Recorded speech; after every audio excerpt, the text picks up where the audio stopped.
ഗുരുവായൂരപ്പ ശരണം. ഗുരുവായൂരപ്പൻ്റെ ഉച്ചപൂജയും കടമാലങ്കാരമൊക്കെ കഴിഞ്ഞു. നട തുറന്നു. ഇന്ന് ഉദയാസ്തമന പൂജയൊക്കെ ആയിരുന്നു, തിരക്കായിരുന്നു. നമുക്ക് തൊഴാനായിട്ട് പോവാം.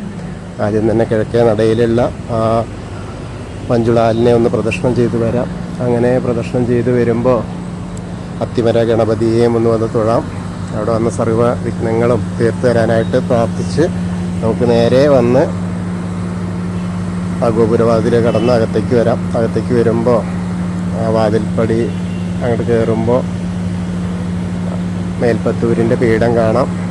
അങ്ങനെ ആ പീഠം അതേപോലെ തന്നെ കിടാവിളക്ക് കാണാം. അതേപോലെ ആദ്യത്തെ തൂണ് നോക്കി തൊഴാം. പിന്നീട് നമ്മൾ നേരെ ഭഗവാന്റെ ശ്രീലകത്തേക്ക് ഇങ്ങനെ നോക്കുമ്പോൾ വളരെ മനോഹരമായിട്ടുള്ള കാഴ്ച. ഇന്ന് കാണുന്നത് എന്താ വെച്ചാൽ മത്സ്യാവതാരമൂർത്തിയാണ് കേട്ടോ. മത്സ്യാവതാരമൂർത്തിയായിട്ട് അരയ്ക്ക് കീഴ്ഭാഗം മത്സ്യാവതാരവും മേൽഭാഗം മഹാപ്രഭുവായിട്ടാണ്. ശംഖുചക്ര ഗദാപത്മത്തോട് കൂടിയിട്ട് വളരെ മനോഹരമായിട്ടുള്ള കാഴ്ച. അപ്പോൾ എല്ലാവരും ഗുരുവായൂരപ്പൻ്റെ ശ്രീലകത്തേക്ക് നോക്കിയിട്ട് പ്രാർത്ഥിച്ചോളൂ, നന്നായിട്ട് തൊഴുതോളൂ കേട്ടോ. എല്ലാവരുടെയും വിഷമങ്ങളൊക്കെ അവിടെ പ്രാർത്ഥിക്കുക. ശംഖും ചക്രമൊക്കെ കൊടുത്തുന്നത് സ്വർണത്തിൻ്റെയാണ്. ഗദ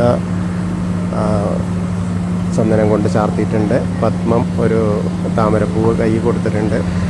പിന്നെ 2 ഉണ്ടമാലകൾ, വലിയ ഉണ്ടമാലകളുണ്ട്, തെച്ചി, തുളസി, വെളുത്ത പൂവായിട്ട്. അതേപോലെ തിരുമുടിമാല ഉണ്ട്. തിരുമുടിമാല എങ്ങനെയാണെന്ന് വെച്ചാൽ വെളുത്ത പൂവ് തുളസി ആയിട്ടാണ്. അതേപോലെ തന്നെയാണ്. അപ്പോൾ എല്ലാവരും നന്നായിട്ട് പ്രാർത്ഥിച്ചോളൂ. ഭഗവാന്റെ ശ്രീലകത്തേക്ക് നോക്കിയിട്ട് ആ മത്സ്യാവതാരമൂർത്തിയെ തരയെ. അത് കഴിഞ്ഞ് അങ്ങനെ നമുക്ക് ബാനപ്പടി ഇന്നങ്ങനെ ഇറങ്ങി നേരെ നമ്മൾ അഗ്നികോണിലുള്ള ബലിക്കല്ല് നോക്കിയിട്ട് തൊഴാം. അത് കഴിഞ്ഞ് തിടപ്പള്ളി നോക്കി തൊഴുത്, അതേപോലെ ആലിലക്കണ്ണനെയൊക്കെ കണ്ട് തൊഴുത് നമ്മൾ നേരെ സപ്തമാതാക്കളെ കണ്ട് തൊഴാം. അത് കഴിഞ്ഞ് നേരെ ഗണേശൻ്റെ അടുത്തേക്ക് വരാം. ഗണേശൻ്റെ അടുത്തേക്ക് വരുമ്പോൾ അവിടെ കുറച്ചൊക്കെ തിരക്കുണ്ട്. അങ്ങനെ നോക്കുമ്പോൾ നമുക്ക് കാണാൻ പറ്റുന്നത് മുഖത്തിങ്ങനെ ചന്ദനം ചാർത്തിയിട്ടുണ്ട്. കൊമ്പ്, തുമ്പിക്കൈയൊക്കെ നന്നായിട്ട് ഇങ്ങനെ അലങ്കരിച്ചിട്ടുണ്ട്. കിരീടമൊക്കെ വെച്ചിട്ടുണ്ട്. വളരെ മനോഹരമായിട്ടുള്ളൊരു കാഴ്ച, നല്ല രസമായിട്ട് കാണാൻ പറ്റുന്നുണ്ട്.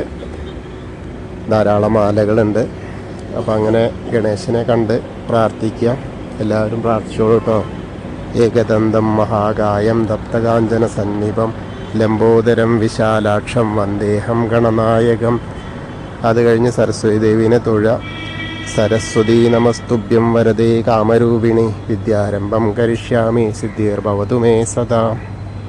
അങ്ങനെ സരസ്വതി ദേവീനെയും തൊഴുത് നമ്മളിങ്ങനെ വരുമ്പോൾ ആ ചെറിയ ഗണേശനെ കണ്ട് തൊഴാം. പിന്നെ മത്സ്യം, കൂർമ്മ, വരാഹം, നരസിംഹം വരെയുള്ള രൂപങ്ങളൊക്കെ കണ്ട് തൊഴുത് നേരെ നമ്മൾ മേൽശാന്തിയിൽ അവിടുന്ന് അർച്ചന പ്രസാദമൊക്കെ വാങ്ങാം. അതൊക്കെ വാങ്ങിയിട്ട് നേരെ ആ വാമന രൂപവും അതേപോലെ ഗജേന്ദ്രമോക്ഷത്തിൻ്റെ രൂപവും വിഷ്ണുവിനെയൊക്കെ കണ്ട് അനന്തശായിയായ അനന്തപത്മനാഭനെ കണ്ട് തൊഴാം.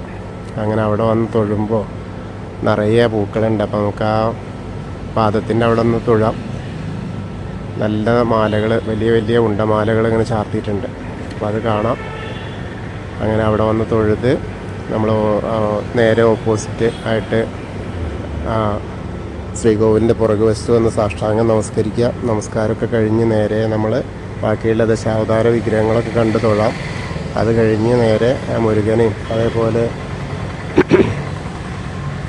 കണ്ണനെയൊക്കെ കണ്ട് ഹനുമാൻ സ്വാമീനെ കാണാനായിട്ട് നോക്കാം. അവിടെ നിന്നിപ്പോൾ കുങ്കുമൊന്നും ഇല്ല കേട്ടോ, ഒരു വെറ്റിലമാല മാത്രമുണ്ട്. അപ്പോൾ നമുക്ക് ഹനുമാൻ സ്വാമിയെ പ്രാർത്ഥിക്കാം.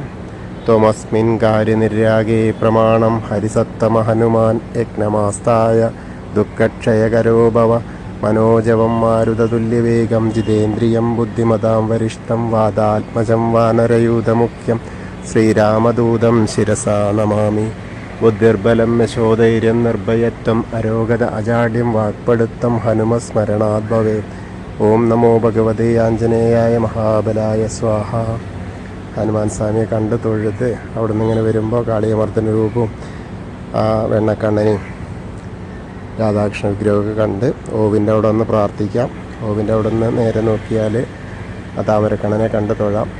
പിന്നെ അവിടെ നിന്ന് നേരെ കിഴക്ക് വശത്തേക്ക് നോക്കിയാൽ കൊടിമരം കണ്ടു തൊഴാം.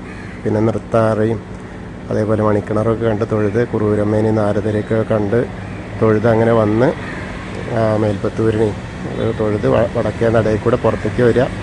പ്രസാദ കൗണ്ടറിൻ്റെ അവിടെ ചെന്ന് അവിടുന്ന് പ്രസാദമൊക്കെ വാങ്ങാം. പിന്നീട് എടത്തരികത്തുകാവിൽ ഭഗവതീനെ കാണാനായിട്ട് പോവാം. ഭഗവതിയുടെ അവിടെ വരുമ്പോഴും കുറച്ചൊക്കെ തിരക്കുണ്ട്. അങ്ങനെ നമുക്ക് നോക്കുക. അങ്ങനെ വന്ന് നോക്കുമ്പോൾ അവിടെയും നിറയെ അലങ്കാരമായിട്ടാണ്, നിറയെ പൂക്കളാട്ടോ, വലിയ വലിയ മാലകളാണ്. നല്ല തെച്ചിമാല, താമരമാലയൊക്കെ ആയിട്ടാണ് ചാർത്തിയിട്ടുള്ളത്. ചുവന്ന പട്ടുടുപ്പിച്ചിട്ടുണ്ട്. ഗോളകയാണ്. അപ്പോൾ നമുക്ക് അമ്മേനെ പ്രാർത്ഥിക്കാം. സർവമംഗളമാംഗല്യേ ശിവേ സർവാർത്ഥ സാധികേ ശരണ്യേ ത്രയംബകേ ഗൗരി നാരായണി നമസ്തുതേ. അങ്ങനെ അമ്മയെ കണ്ട് തൊഴുത് അവിടുന്ന് ഇങ്ങനെ വരുമ്പോൾ കോർണറിലെത്തിയാൽ തിരിഞ്ഞു നിന്ന് മമ്മിയൂരപ്പനെ പ്രതീക്ഷിച്ച് മമ്മിയൂരപ്പനെ പ്രാർത്ഥിക്കുക. നമശിവായ നമശിവായ നമശിവായ എന്നുള്ള പഞ്ചാക്ഷരി മന്ത്രം ചെല്ലുക. അപ്പോൾ മമ്മിയൂർ പോയ ആ ഒരു പ്രതീതിയാവും. അത് കഴിഞ്ഞ് നമ്മൾ നേരെ വന്ന് കൊടിമരത്തിൻ്റെ അവിടെ വന്ന് തൊഴാം. വീണ്ടും കൂത്തമ്പലത്തിൻ്റെ അവിടെ വന്നിട്ട് ആ കിടാവിളക്ക് കണ്ട് തൊഴുത് അയ്യപ്പസ്വാമിയുടെ അടുത്തേക്ക് വരിക. അയ്യപ്പസ്വാമിയുടെ അടുത്ത് വരുമ്പോൾ അവിടെ കിരീടമൊക്കെ വെച്ചിട്ടുണ്ട്. നല്ല പാവുകൊണ്ട് ഉടുപ്പിച്ചിട്ടുണ്ട്. വലിയ സ്വർണത്തിൻ്റെ മാല ഉണ്ട്. കടുക്കനൊക്കെ ഇട്ട് നന്നായിട്ടുള്ള അലങ്കാരത്തിലാണ്. അപ്പോൾ അയ്യപ്പസ്വാമിയെ പ്രാർത്ഥിക്കാം. ഭൂതനാഥ സദാനന്ദ സർവഭൂതദയാപര രക്ഷ രക്ഷ മഹാബാഹു ശാസ്തേ സ്തുഭ്യം നമോ നമ.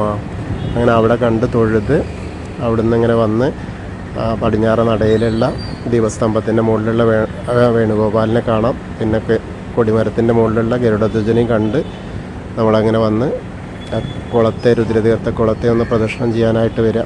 അങ്ങനെ പ്രദക്ഷിണം ചെയ്യുമ്പോൾ നടുക്കുള്ള കാളിയമർദ്ദന രൂപിയെ കാണാം. പിന്നെ പൂന്താനം തിരുമേനി പൂജിച്ചിരുന്ന വിഗ്രഹമൊക്കെ കണ്ട് നമുക്കങ്ങനെ വരാം. അങ്ങനെ വന്ന് നമ്മൾ നേരെ ദീപസ്തംഭത്തിൻ്റെ അവിടെ വന്നിട്ട് പ്രാർത്ഥിക്കാം. അത് കഴിഞ്ഞ് തെക്കേ നടയിലുള്ള കൂവളത്തെ ഒന്ന് പ്രദക്ഷിണം ചെയ്യാനായിട്ട് പോവാം. അങ്ങനെ അവിടെ പ്രദക്ഷിണം ചെയ്യാൻ വരുമ്പോൾ മഹാദേവനെയും പാർവതീദേവിനെയും മനസ്സിൽ വിചാരിച്ച് പ്രദക്ഷിണം ചെയ്യാം. അപ്പോൾ അവരുടെ അനുഗ്രഹം കിട്ടും. അപ്പോൾ നമ്മൾ ഇന്നത്തെയും ഗുരുവായൂരപ്പൻ്റെ ഉച്ചപൂജയും കളഭാലങ്കാരവും ഒക്കെ കണ്ടു തൊഴുതു. എല്ലാവർക്കും ആ ഗുരുവായൂരപ്പൻ്റെ അനുഗ്രഹം ലഭിക്കും. കൃഷ്ണായ വാസുദേവായ ഹരയേ പരമാത്മനെ പ്രണതക്ലേശനാശായ ഗോവിന്ദായ നമോ നമ. ഹരേ കൃഷ്ണ. ഗുരുവായൂരപ്പാ ശരണം. അതേപോലെ നമ്മളോട് പ്രാർത്ഥിക്കാൻ പറഞ്ഞ എല്ലാവർക്കും ആ ഗുരുവായൂരപ്പൻ്റെ അനുഗ്രഹം ലഭിക്കാൻ, അവരവർ ഉദ്ദേശിച്ച കാര്യങ്ങളൊക്കെ നടക്കാൻ വേണ്ടി നമുക്ക് പ്രാർത്ഥിക്കാം. ഹരേ കൃഷ്ണ.